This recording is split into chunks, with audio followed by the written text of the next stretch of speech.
ఇక్కడ వైసీపీ చూసుకుంటే ఏం చేస్తున్నారంటే ఆల్రెడీ స్టాండింగ్లో ఉండే ఎమ్మెల్యేస్ని చేంజ్ చేస్తుర్రు కొన్ని నియోజకవర్గాల్లో. సో ఇప్పుడు వాళ్ళ మీద కొంచెం అంటే జగన్ ప్రభుత్వానికి కొంచెం భయం వచ్చిందంటారా? అది భయం మామూలేదండి. ఇప్పుడు జనాలు ఎట్లా అంటే ఇప్పుడు నెక్స్ట్ టైం మనకి చేంజ్ కావాలి అని కోరుకుంటారు. సో అది కాక ఇప్పుడు టీడీపీ జేఎస్పీ అలయన్స్ కాబట్టి కొంచెం స్ట్రాంగ్ క్యాడరే కూడా స్ట్రాంగ్ అవుతుంది. సో కాబట్టి మనకి ఇప్పుడు ఏమవుతుంది అంటే వాళ్ళ మేనిఫెస్టో వచ్చినాక జనాలు దాన్ని బట్టి నిర్ణయిస్తారు. సో వైసీపీ రూరల్లో కొంచెం స్ట్రాంగ్ ఉంది, అర్బన్లో అంతేం లేదు. సో ఇప్పుడు ఏంటంటే ఉండే ఒక 3 months 4 monthsలో వాళ్ళ మేనిఫెస్టో బట్టి వీళ్ళ మేనిఫెస్టో బట్టి చూసుకుంటారు.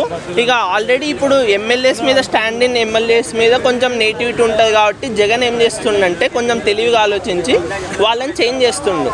సో ఇప్పటికే నాకు తెలిసి ఒక 10-15 members చేంజ్ చేసిర్రు ఆల్రెడీ. నగరిలో రోజా గారికి కూడా చేంజ్ చేయడం టీడీపీ జనసేనకి ప్లస్ జగన్ గారికి మైనస్ అంటారు. అది కూడా ఒకటి కావచ్చు. లేదు అంటే జనాలు ఏమనుకుంటారు, ఆల్రెడీ ఎమ్మెల్యే ఏం చేయలేదు కాబట్టి నెక్స్ట్ వేరే ఎమ్మెల్యేకి ఛాన్స్ ఇద్దామని కూడా అనుకుంటారు కాబట్టి అట్లా అని అనుకోవచ్చు. లోకేష్ గారు రీసెంట్గా ఏం స్టేట్మెంట్ ఇచ్చారంటే బాబు గారే సీఎం పొత్తులో ఉన్నా సరే అది పవన్ కళ్యాణ్ గారికి కూడా తెలుసు అని చెప్పేసి స్టేట్మెంట్ ఇస్తే జనసేన పార్టీ ఫ్యాన్స్ కార్యకర్తలు లేదు పవన్ కళ్యాణ్ గారే సీఎం, మా పవన్ అనే సీఎం అంటారు. సో పొత్తులో ఉన్నారు కాబట్టి ఎవరు సీఎంగా ఉంటే బాగుంటుందని మీరు అనుకుంటారు? పొత్తులో ఉన్నా కానీ ఆల్రెడీ చంద్రబాబు గారికి రాజకీయ పరంగా చాలా అనుభవం ఉంది.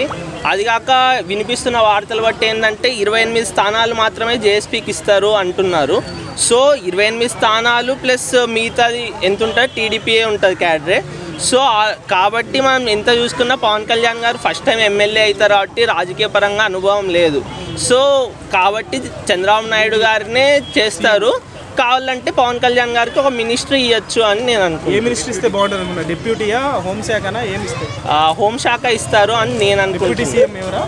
డిప్యూటీ సీఎం అంటే ఆల్రెడీ టీడీపీ క్యాడరేలో చాలామంది అనుభవమైన నాయకులు ఉన్నారు కాబట్టి వాళ్ళు కానీ కోరుకుంటారు కదండి. సో అలా ఇయ్యారు అని మినిస్టర్ పదవి ఇస్తారు అనుకుంటున్నారు. సరే 175 seatsలో ఎన్ని సీట్స్ టీడీపీ జనసేనకు వస్తాయి, ఎన్ని సీట్స్ వైసీపీకి వస్తాయి నెక్స్ట్ ఎలక్షన్? సో వైసీపీని కానీ తీసి వరేలేము, వాళ్ళు కానీ స్ట్రాంగే.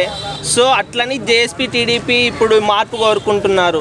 సో ఎటు చూసుకున్నా బ్యాలెన్స్ ఉంటుంది. నేను 85-90 జేఎస్పీ టీడీపీ అనుకుంటున్నాను, మిగతా బ్యాలెన్స్ అదర్స్ ప్లస్ వైసీపీ అనుకుంటున్నాను. ప్రభుత్వం ఫామ్ చేసి టీడీపీ జనసేన పక్కా అండి.